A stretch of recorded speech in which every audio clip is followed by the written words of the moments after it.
Welcome back, everybody.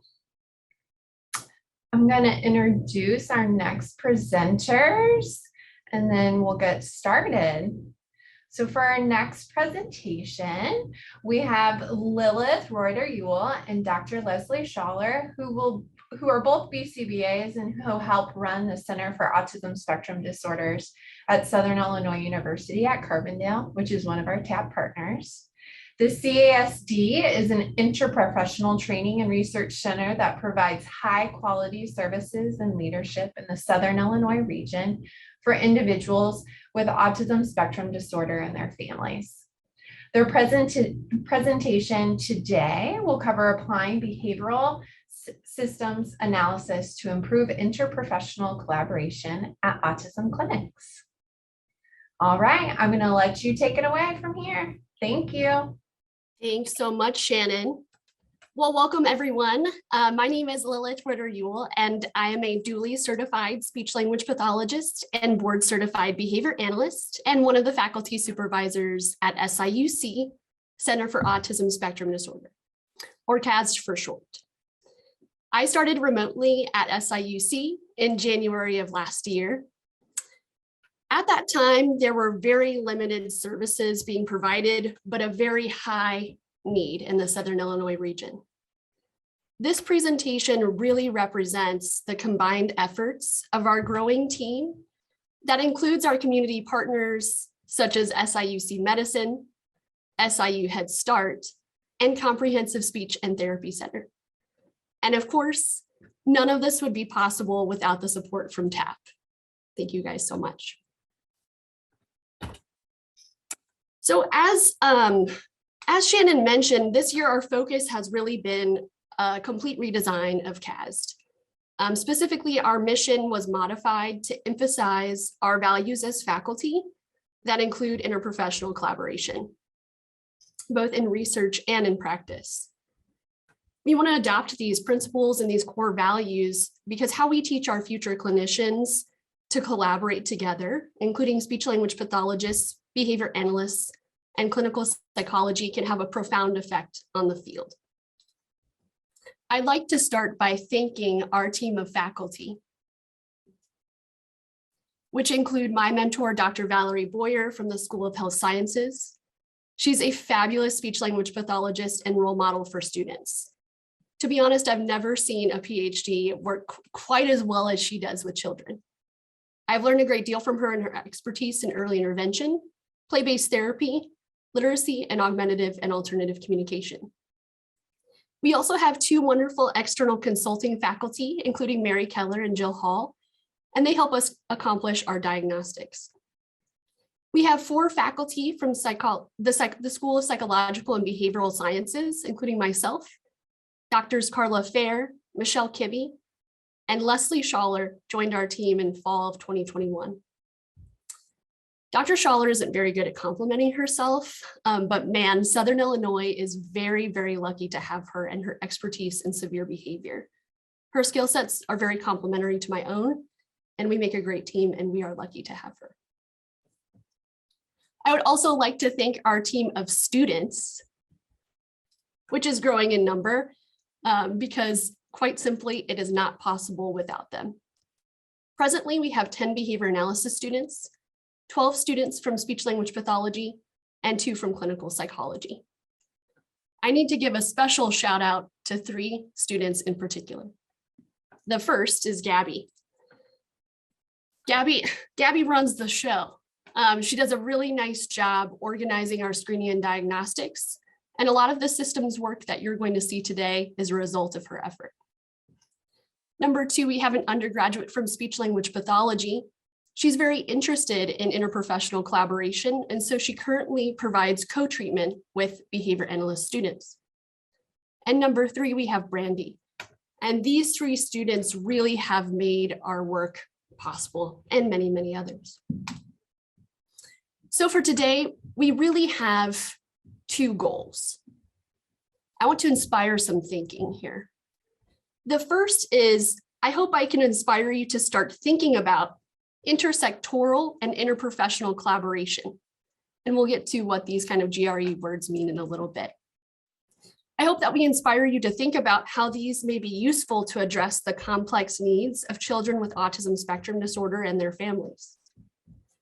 Goal number 2, we hope that you start considering and thinking about behavioral systems analysis as a useful approach to diagnosing and designing collaborative clinical systems that optimize workflow to better serve our community.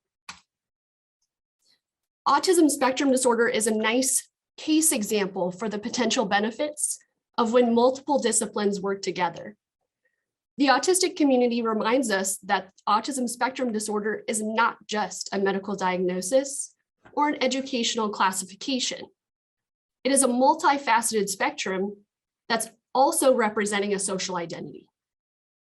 So the clinicians that serve this community should feel that responsibility, and we feel that interprofessional collaboration may help to optimize our services. The key to success of serving these individuals will be professionals from different disciplines such as speech-language pathology, applied behavior analysis, clinical psychology, medicine, and education. And when we can learn to work together, we can maximize the benefit for the people that we serve. I'm sure that you've heard of the metaphor of the elephant, but when multiple disciplines work together, that is when we can really see the big picture. When we all collaborate together, we may be able to innovate real solutions to address really big socially significant problems that we're currently facing. The combined efforts of multiple disciplines may also help us realize these solutions and bring them to scale. Dr. Leslie Schaller is going to talk about the different types and models of collaboration. Thank you so much. All right, can everyone hear me okay? Awesome. I was having some internet issues, so hopefully all goes well. All right, so we're going to talk about some of the different models of collaboration. So I'm sure we're all familiar with what this might look like. It can be as little as independent professionals that collaborate every now and then to a high level of collaboration with lots of professionals involved. We'll talk about kind of the spectrum of collaboration going from a low to a more intense and higher level of collaboration. So currently there's a bunch of different ways that we could collaborate, but there's not really a good consensus or operational definition of what this looks like or how we could even accomplish it. And one of the struggles that we faced also is that once we do have some collaboration in place, how do we really measure change? How do we look at, what's working, what's not working, all of those things which are important to us as behavior analysts at least, is one way that I think we've been trying to look at how we can really measure the impact that it might have on both our students and our families. So just to walk us through some of the different models, starting with multidisciplinary. So this would be on if you're looking at our spectrum from low collaboration to high collaboration, on our lower end. So this tends to be a collaborative model in which different disciplines are operating, but typically more so in silos. So a speech language pathologist, a clinical psychologist, a behavior analyst might be involved, but they're not really intersecting and involving each other in what they're doing for the services for those individuals. They might do assessments, but then those assessments are somewhat independent. And then the interventions that are typically drawn from those are usually related to their own discipline and don't necessarily have a lot of collaboration or communication across disciplines. So what this often looks like, as I kind of mentioned, it could be a speech and language pathologist. It could also be a behavior analyst. Sometimes a doctor might be involved, a clinical psychologist, and then even sometimes a parent, hopefully a parent. And what we tend to see is that the flow of information is really only going in one direction. So this may not be what's helpful for informing collaborative efforts, but it also may impact treatment gains as a result. There might be overlap between what different professionals are doing and the different services that are being provided. In a minute, I'll kind of talk about some of the impact as far as the savings and costs that could really occur if we were able to minimize some of that overlap between different services, because then we could be focused on other things that would also be more efficient for our families and our learners as well. So moving up our collaboration scale here, so the next one would be interdisciplinary. And so this is a model that includes professionals discussing and sharing perspectives to collaboratively set goals and identify intervention priorities. So here again, we have our three professionals, but in this case, we have this bidirectional flow and exchange of information and ideas. So much more interactive. These three professionals might be having more conversations. They still might be doing separate evaluations, but they're working more cooperatively in order to establish their goals. And then at the higher level, we have a few different options. So the first one being co-treatment. So this could be two or more providers who are delivering services at the same time. So for example, this could be a speech and language student, a behavior analysis student working with the same individual at the same time, providing whatever treatment goals are relevant for that individual. Integrated care can be attempts to fully or partially blend some service with general and/or a specialty service. And then transdisciplinary is a collaboration model that really includes special features such as arena assessment and role release. And here we see that this transdisciplinary model usually synthesizes the discipline-specific expertise of multiple professionals and somewhat removes those boundaries as far as instead of being in our kind of own silos, we're interacting more together and we're trying to share responsibilities from our own professions with the team of individuals that's working with that individual. All right, and then as we mentioned, interprofessional education and interprofessional practice are kind of two buzzwords I think that are starting to be thrown around a little bit more. So starting with interprofessional education. So this is when we have two or more professionals who learn about, from, and with each other to enable effective collaboration to improve health outcomes. So really the primary purpose of interprofessional education is to promote effective collaboration skills during formative stages of professionals' education. Unfortunately, this is pretty rare to see, and especially in academic setting. A lot of times the students are kind of in their own silos with their own discipline, and you rarely see interaction between students across disciplines, and sometimes it's even discouraged. So that's a little bit unfortunate. And then interprofessional practice is two or more providers that collaborate together without any perceived hierarchy and with full understanding of each other's roles and responsibilities to improve the client's outcomes and care. All right, and so the World Health Organization in 2002 published the framework for action on interprofessional education and collaborative practice. And then in 2016, they updated their competencies, which you can see here in the top right. So these main competencies include values and ethics, roles, responsibilities, interprofessional communication, and teams and teamwork. Sorry, I had to look because it's really small on my screen. And then also the Institute for Healthcare Improvement released the triple aim and quadruple aim of healthcare, looking at these two models. And what they found is that by working in an interprofessional collaboration, that this could lead to decreased costs, improved patient experiences, increasing the population health, and then improving the clinician's experience as well. So recently as in like last week, literally, Kirby and colleagues released a paper that also talks about interprofessionalism, and this group was a group of behavior analysts. And so they took that those same four competencies that I just shared and put it into a behavior analytic perspective. And so I would definitely encourage you guys, if you're interested in this topic, to check out their paper that just came out. And they talk a lot about, kind of the progression of how we got to interprofessional collaboration and how we should move forward, specifically focused on this type of professional interaction.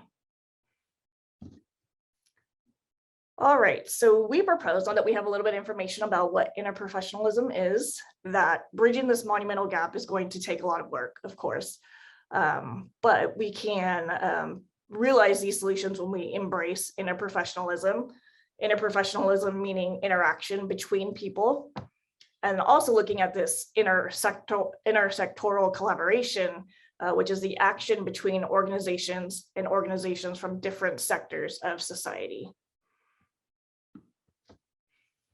So we have attempted on several fronts to do some collaboration efforts, which we're excited to share with you guys. And since we have a university-based autism clinic here at SIU, we've really been trying to integrate a lot of the things that I just mentioned, and we're going to share a little bit about how that has gone over the last couple semesters. So as we mentioned in the beginning, the first thing that we did was we changed our mission to be focused more on this interprofessional interaction between different disciplines and different faculty on campus. We started an interprofessional brown bag series. We hired a duly certified speech language pathologist in BCBA to help us be able to recruit students from both speech and language as well as behavior analysis.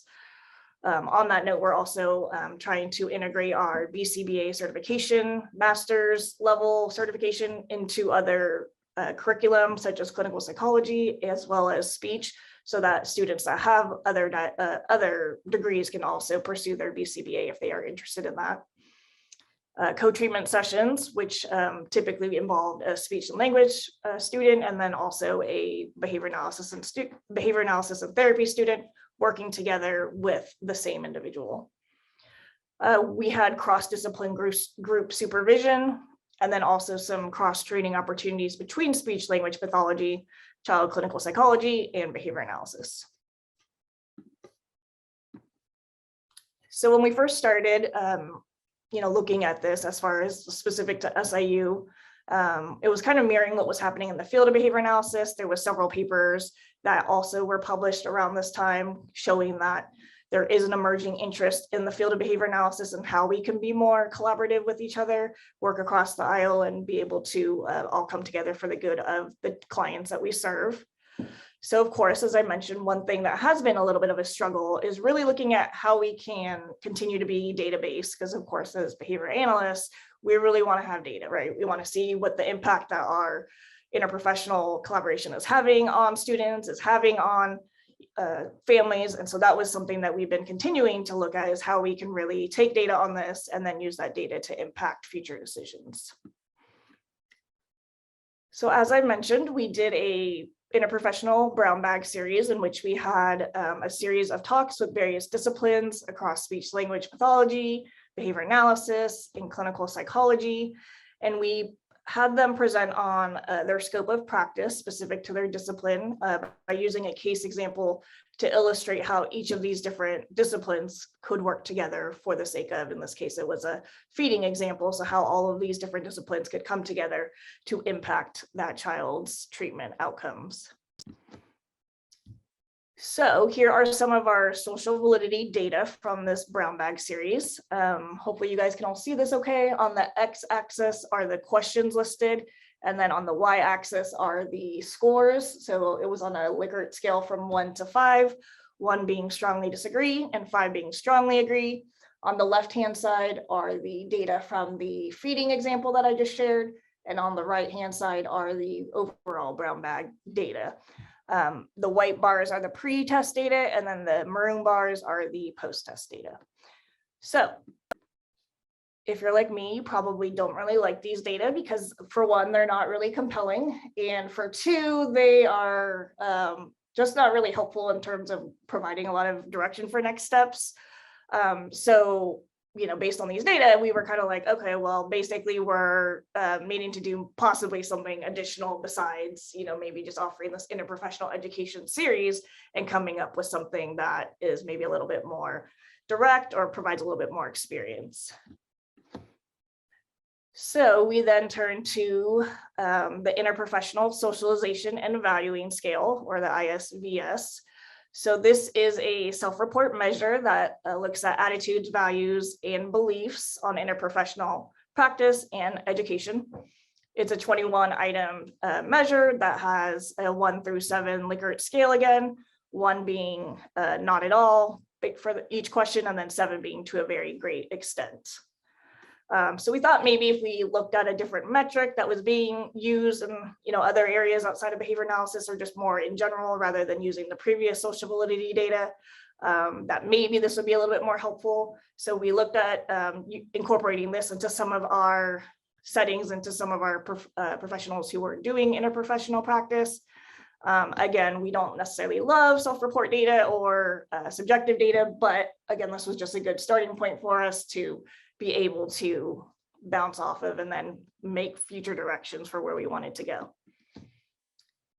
So we did have some pilot data, so I wanted to share those with you too. So these are some pilot data from one of our partnering clinics in Michigan. And so these are comparisons between professionals or practitioners that participated in IPP or co-treatment type model, like I shared, and then those individuals who did not participate in that. So on the X, you can see are the groups, and then the Y-axis are the mean scores based on this measure that I shared. The green indicates those that participated in the IPP, and then the red indicate the groups that did not. So again, you see for all levels, if you just looked at all the data across all individuals, there really wasn't a significant difference. I mean, there was a significant difference, but it looks like there wasn't a significant difference, I should say. But it was pretty, overall, it looks pretty even. There was some individual differences, as you can see with the black dots. But we did see that there was much more of a difference when it came to BCBAs, OTs, speech language pathologists, and physical therapists, that they did rate much higher for those individuals that were involved in this interprofessional practice. So that kind of gave us, some preliminary data to think about, well, the education piece didn't seem to be enough to really change anything, as you saw. So perhaps we need to provide some opportunities for students to have more opportunities to do this cross-disciplinary care. So that's pretty much what we did. So we were then able to have our behavior analysis and therapy students and our speech and language students start doing a co-treatment model in which they, like I shared, were able to work with individuals, the same individuals. Sometimes it would be sequential, and then other times it would be together. So we'd have one speech student and then one behavior analysis and therapy student who would be working together with the same individual. As I mentioned, training programs are often very siloed. So students in behavior analysis and speech are often, doing their own therapies without really a lot of interaction between what's going on with other disciplines. So that was something that we were really interested in looking at and seeing how we could produce that. And so that's what we did. So we had students do this co-treat model, but then also just work together for programming questions, communication needs, challenging behavior needs, anything else that was relevant to those individuals in terms of providing this interprofessional care. So we have, again, some preliminary data. So we're still continuing to gather data to see exactly what this might look like, but here's some preliminary data from last semester. So again, on the left, you can see the comparison between individuals that participated in the interprofessional care versus in the maroon versus those that didn't in the white. And then again, on the y-axis are the mean scores. So you can see here that those that participated in the interprofessional care rated higher than those that did not. And so those were encouraging data and something that we want to continue to look at. Again, with kind of the caveat that it's at this point pretty hard to empirically demonstrate any kind of behavior change, but something that we're continuing to try to explore.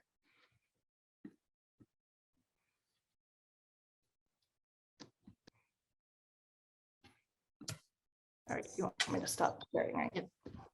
Okay. Excellent, thank you so much.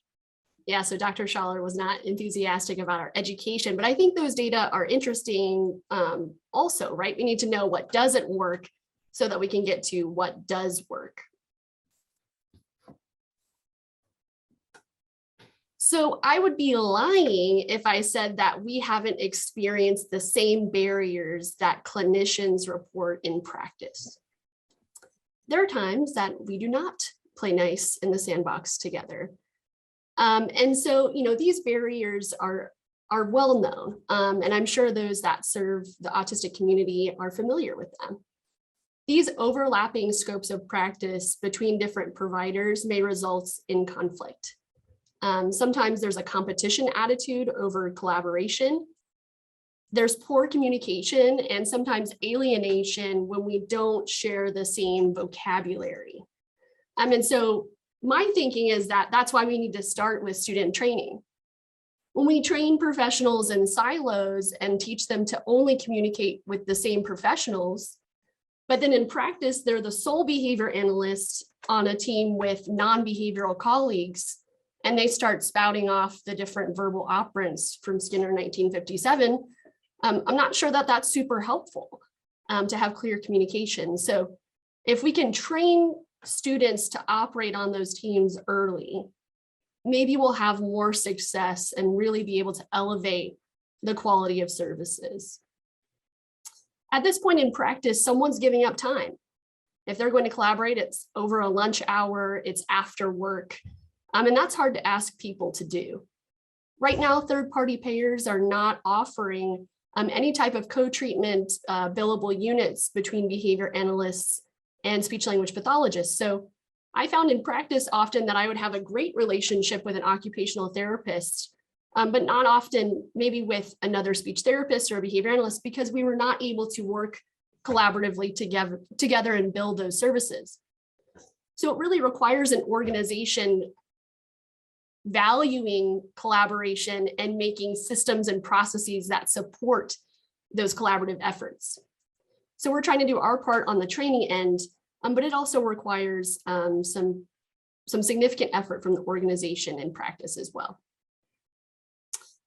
Another barrier to collaboration might be perceived inequity in workload or efforts, and things like just making it through, which I'm sure we've all had those moments.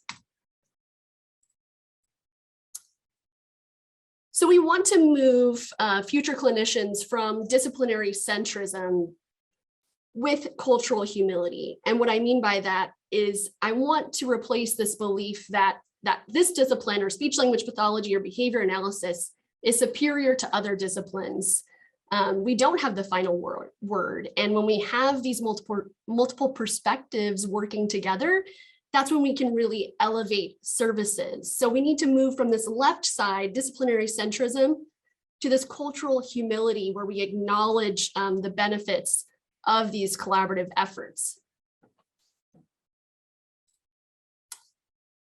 But as Dr. Schaller pointed out, we haven't really figured out all of the variables that contribute to strong collaboration in practice, or how these affect our families that we serve. So we kind of went back to the drawing board and we started with a more detailed analysis. And we used what's called behavioral systems analysis, or BSA, which you're seeing right here, kind of behavior analysis separated into different categories.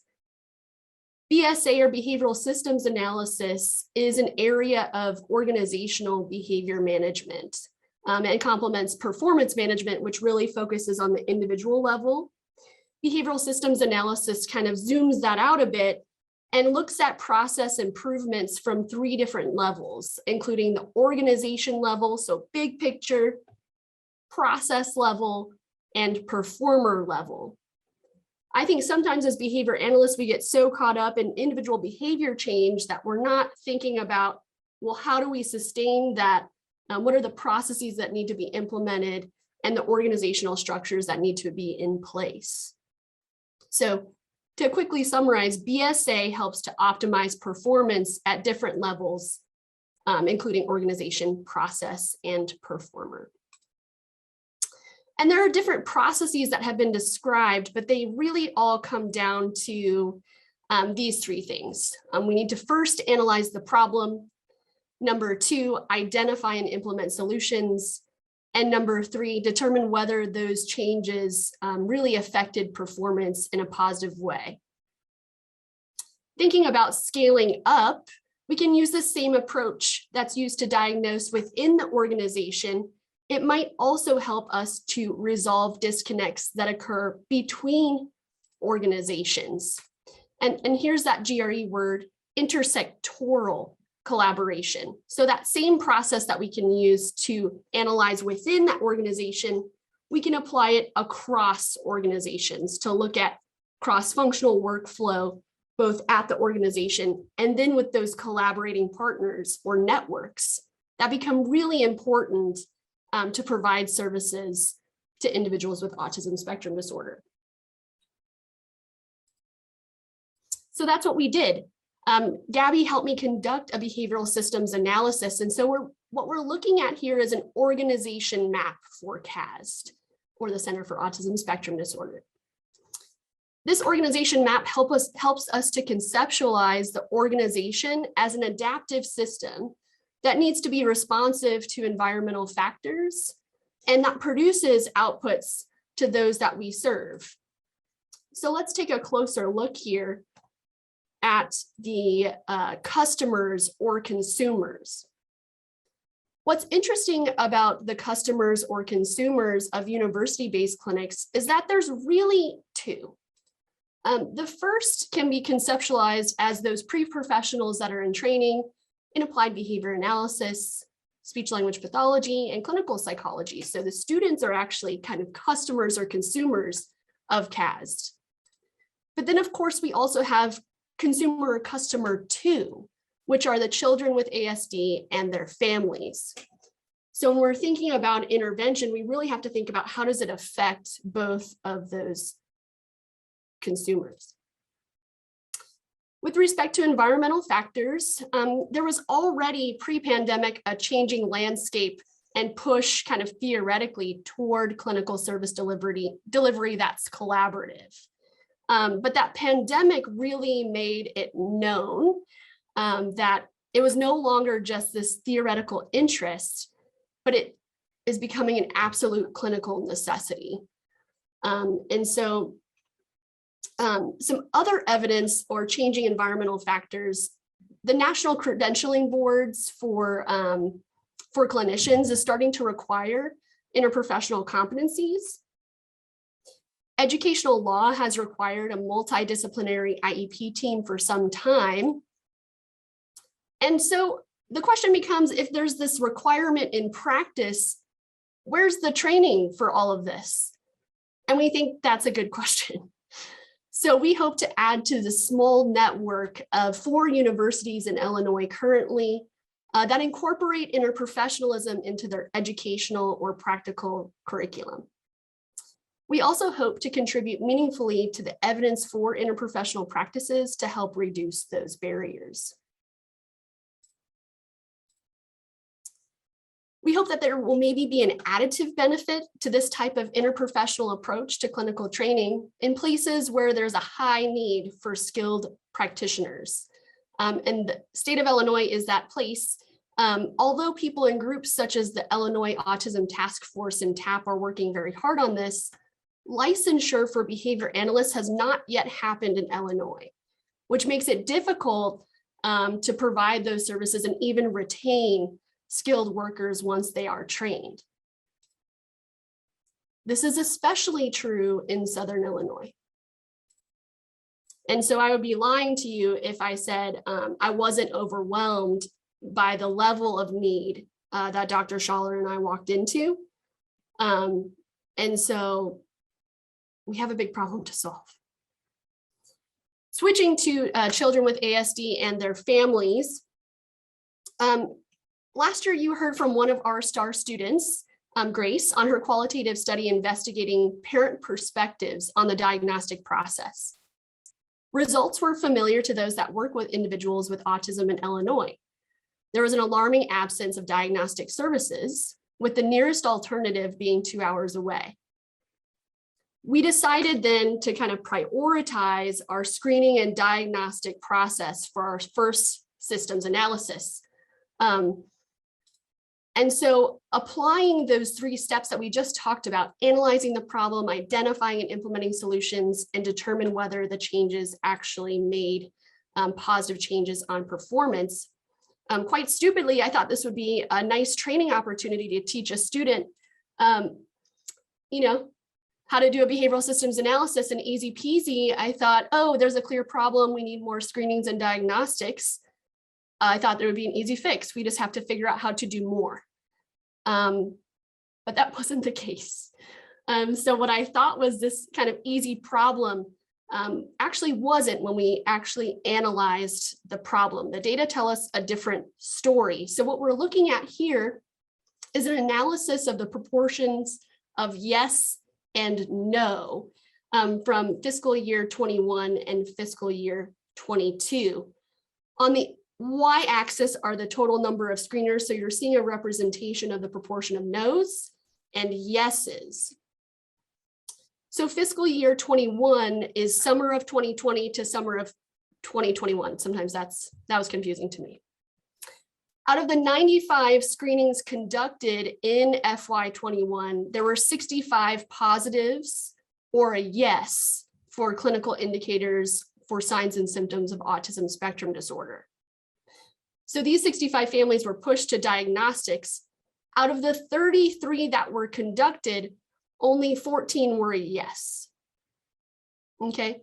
Similarly, we're not all the way through the fiscal year in FY 2022, but to date, out of the screenings that were conducted, 50 were positive or a yes to signs and symptoms of autism spectrum disorder. And out of the 43 appointments conducted, diagnostic appointments conducted, 17 were a yes. Okay. But then there were cases like Victor, and Victor's family found my personal number to make sure I knew that there was a problem. Victor came to us for a screening in June of 2019. His screening was positive and he was pushed forward to our diagnostic appointment conducted in February of 2021, where results were inconclusive and required further assessment. He participated in a medical appointment 4 months later and did not end up receiving a diagnosis of autism. They said it's almost like having a second job because you have the job of taking care of your kid, and then you have the job of trying to learn the system and how to fight insurance for the things that you need. And so Victor's case is not unusual. There are a lot of families like Victor's where it's a no to autism and they are left without services, but that doesn't mean there wasn't a big clinical problem. And so here we're looking at that same graph that we just looked at, but we're looking at all of the no's. So it's a little disheartening to think all of this time and effort was being put into, and I'm very grateful that we were able to get to these 14 in 21 and 17 so far in 2022. But Victor and his family and kind of a redesign of our screening process became necessary. Not just a yes, no to autism, but connecting families to the available evidence-based services at the right time. That needed to be the new focus, not just yes, no autism. So adding to our once easy problem, so sorry, Gabby, we had more things to think about. The diagnostic process is confusing and difficult to navigate. The diagnostic process is lengthy. And with and without a diagnosis, families didn't know what to do and where to go next. So we had to solve all of these problems or think about solutions. So let's talk about some of the things that we implemented. To increase the clarity of the diagnostic process for families, we started with creating a detailed process map that included defining job roles as swim lanes and helped us to really visualize that workflow. Who were the people that were involved and how did the workflow connect to optimize services for the families that we serve?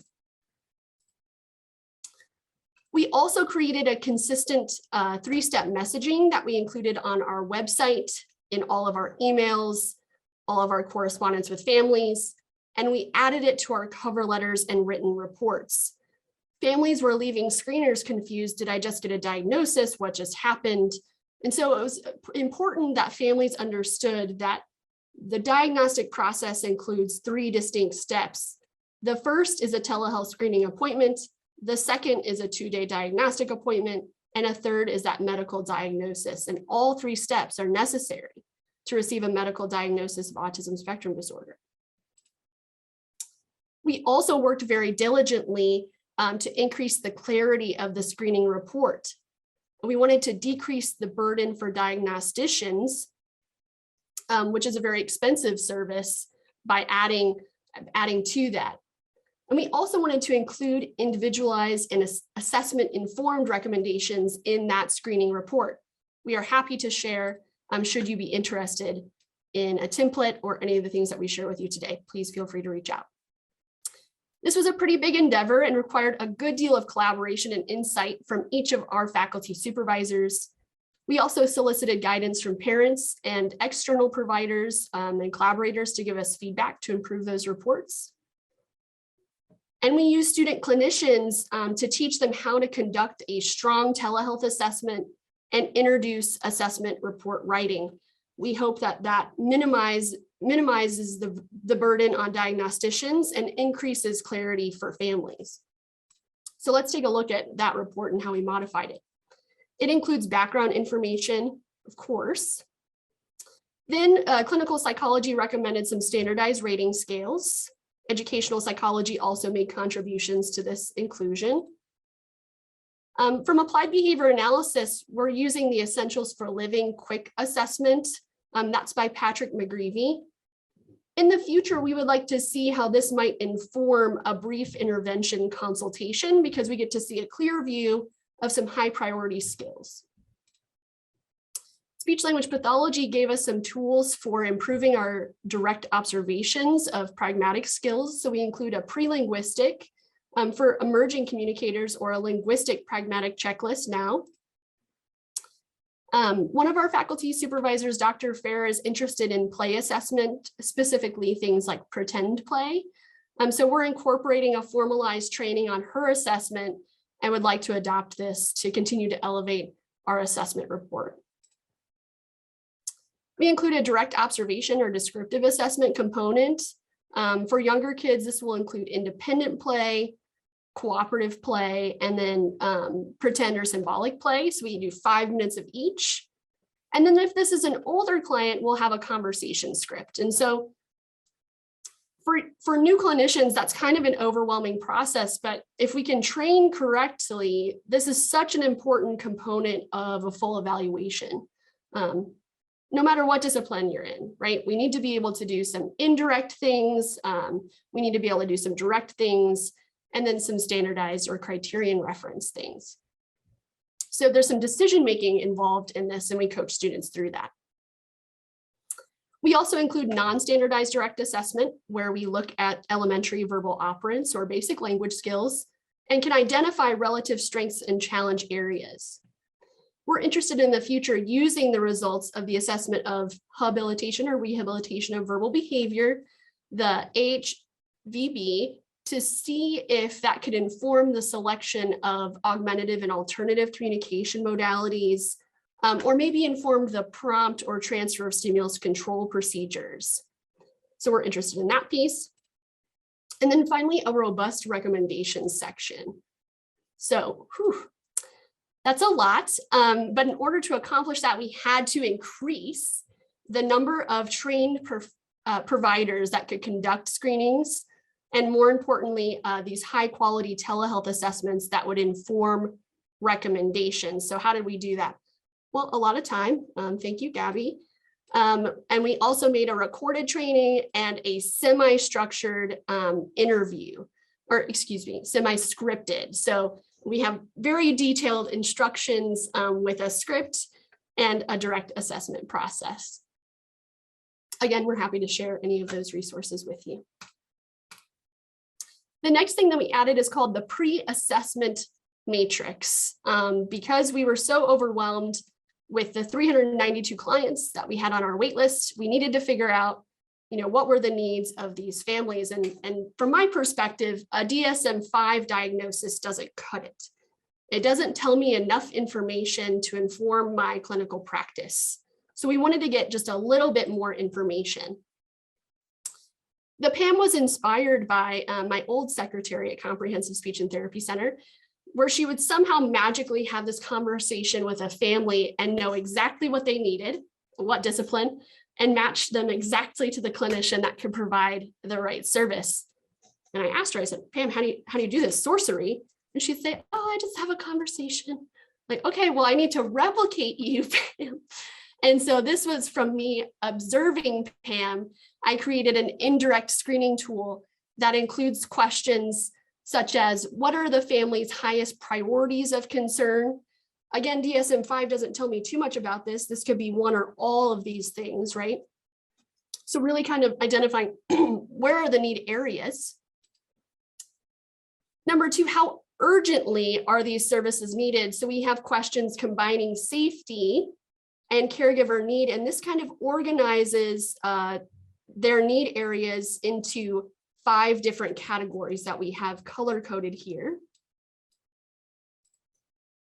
And so we use this information to say, okay, what is the next right service, or is it a combined effort?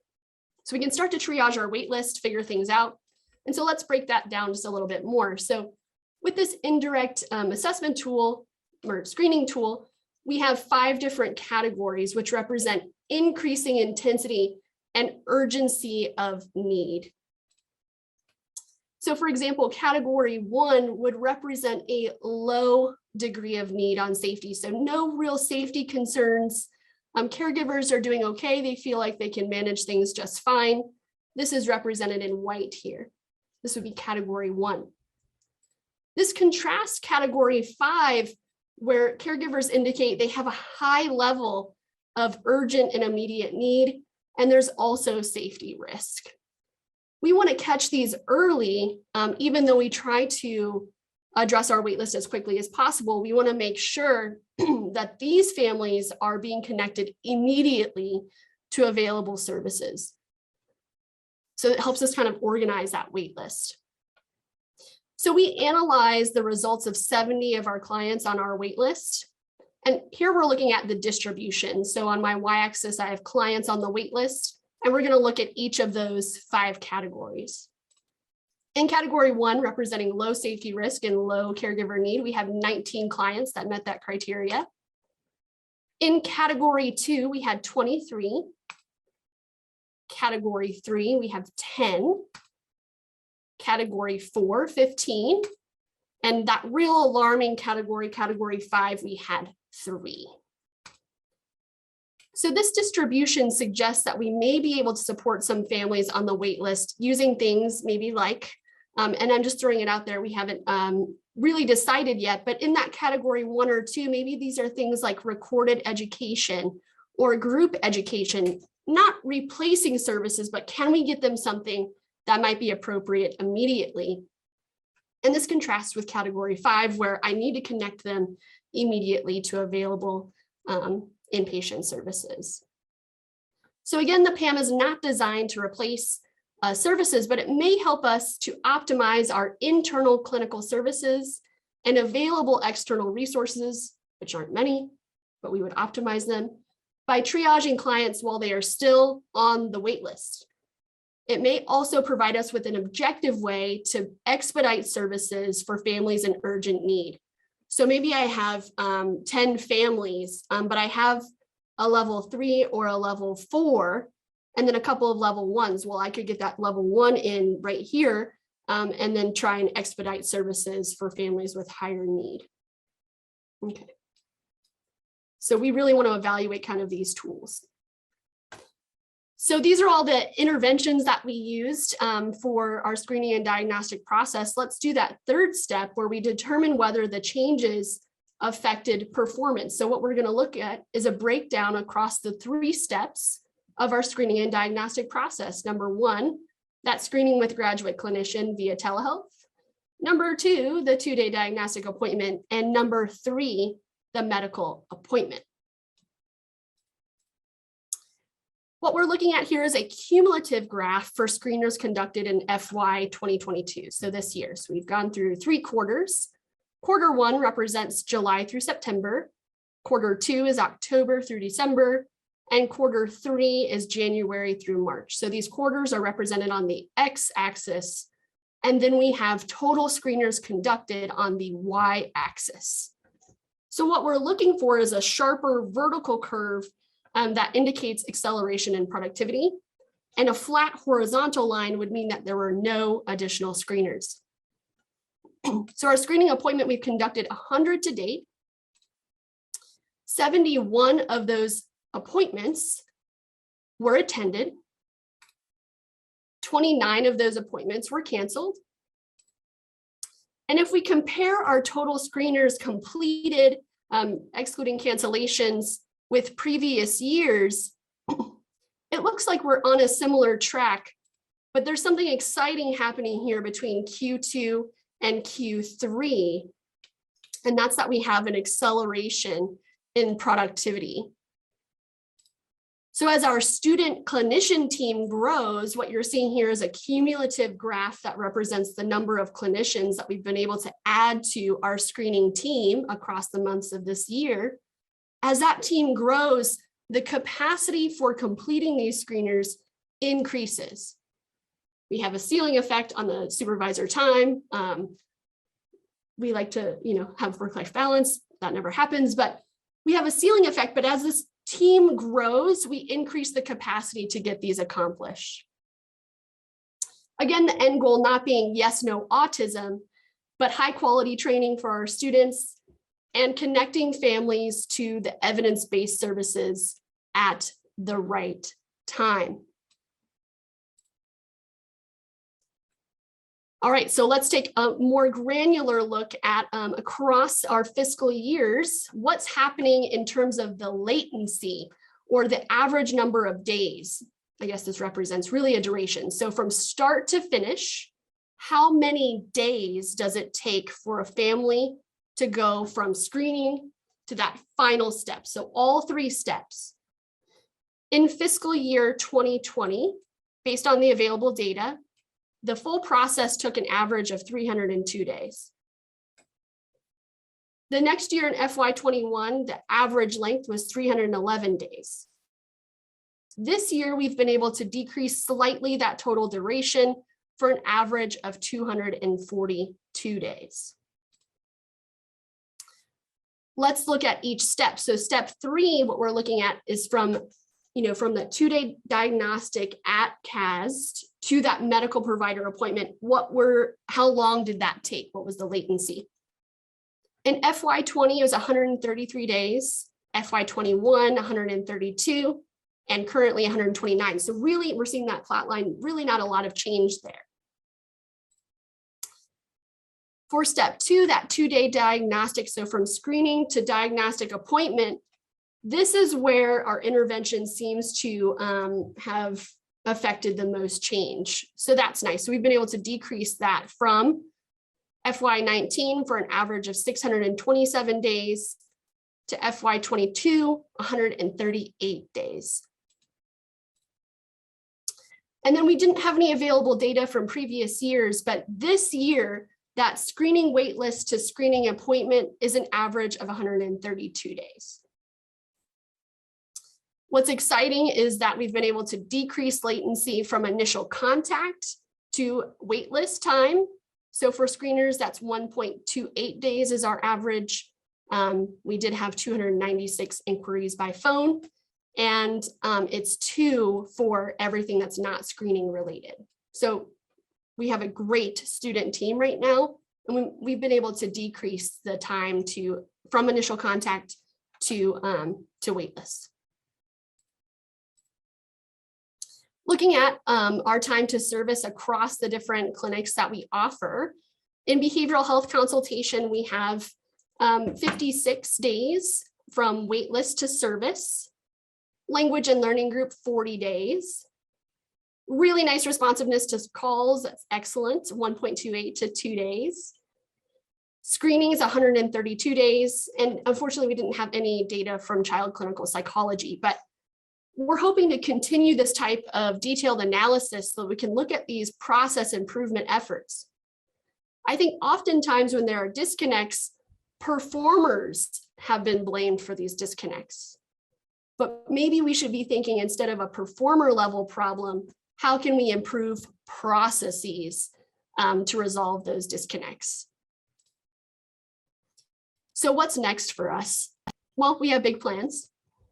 We'd like to be trendsetters again. I think Kristen mentioned that in the chat. We would like to return to trendsetters. Specifically, even though we're interested in continuing to work on our screeners and diagnostics, I'd really like us to think about this more as us connecting families to services versus just frequency of screenings, frequency of diagnostics. It has to change from that to connecting families to the services that are meaningful at the right times. We would like to think about ways to increase access to immediate services, so no waitlist requirements for categories 1 and 2, and also increasing our training, internal training and readiness to serve these higher level needs and then making community partnerships so that we can quickly transition this category 5 to a place that will be able to support them.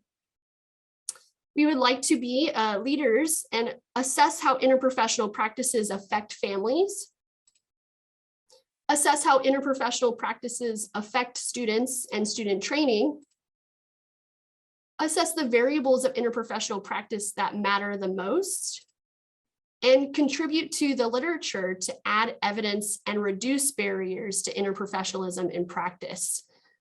Even though these are, there's a lot of theoretical enthusiasm, we're missing the empirical evidence to compel third-party payers to allow those collaborations to exist. And I just don't think that the dissemination of applied behavior analysis and collaboration between disciplines will happen until we are able to do this piece. So thank you so much for your time. We would like to thank, number one, our children and families, our lovely and dedicated students, many of whom we are very sad are graduating, supportive faculty and community-based partners, and of course, the funding provided by the Autism Program of Illinois and the Illinois Department of Human Services.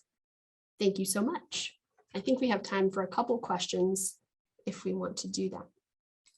We sure do. Let me pull them up here. I know there is one in the Q&A. Someone asks, are the screening reports then used for insurance approval, or are these solely for gaining services through the CASD at SIU? Mm-hmm.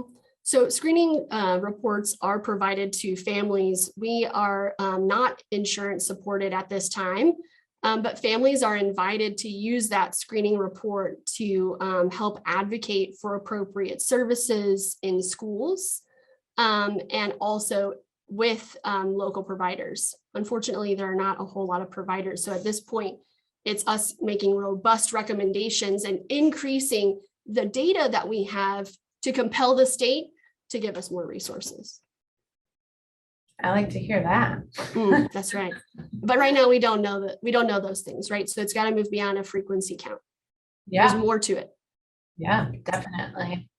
Someone asked, how do you imagine this could look in a community or medical setting versus in a university setting? Thanks, Kelly. So we're trying to really do this twofold. So with our community-based partners, Comprehensive Speech and Therapy Center in Michigan, the autism benefit was approved in Michigan in 2015. And I think Illinois, the emphasis has really been on diagnostics. We need a diagnosis. So there's this front end problem to services. Well, Michigan is seeing the opposite side. There's also a back end problem. Once everyone has a diagnosis, now there's thousands of kids on the wait list for services. So there's a delay both to diagnostics, and there's also a delay to services. So our partner in Michigan is applying the PAM as well. And we were just approved by Medicaid of Michigan to implement to triage wait lists of children that are diagnosed but waiting for services. So we will be providing training to the practitioners at Comprehensive Speech and Therapy Center. And we're trying to develop kind of this robust process that includes the PAM and then also this direct piece. We will probably have to abbreviate our report. Someone also asked, how can things be improved for parents to know that a screening is not a diagnosis? Oh, Kristen, such a good question. I think that there needs to be, and it's been on my to-do list for a while. I think there needs to be some video messaging that's less than 5 minutes long that explains the process. So not just in text, not just in oral communication, not just in emails, but also using videos. It's got to get out there what the process means. And I think it's so complex because a medical diagnosis is different than an educational classification. That's different than a social identity. So yeah, collaborate with us and help us solve the problem. Yeah, definitely.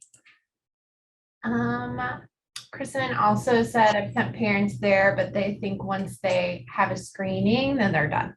That's right. I would bet that this family has not been exposed because we implemented in fall. their paperwork wasn't clear, likely. The recommendations weren't clear, wasn't clear if they had just received a diagnosis. We hope that we've improved that. I would like to actually collect some evidence. Right now, our satisfaction surveys are just a 3-point Likert scale. And so there's no differences. So we need to figure out a way to capture that piece. And I would like to do maybe an indirect assessment with parents that say, what is the interpretability of this report? Was it clear what the recommendations were? Yeah, it's a good question. It is.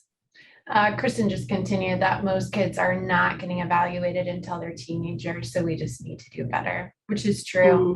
Average diagnosis across our whole network of 15 partners every quarter is about 7. I'd like to see that number not be so high. Yeah, I agree, but I think that it's a front end and a back end problem. Michigan has the diagnoses, but now children are waiting on wait lists. So, how can we connect them to services that are appropriate immediately? We need to be using different tools, and a DSM-5 diagnosis doesn't cut it. Yep. Well, I think that those are all the questions that we had. Let me check the chat really quick. Nope, I don't have any more. We thank you so much for your time, Lilith and Leslie. This is really, really valuable information. I think it helps people think about systems and how to utilize them, right? Yeah. So thank you for your time. We're going to take another quick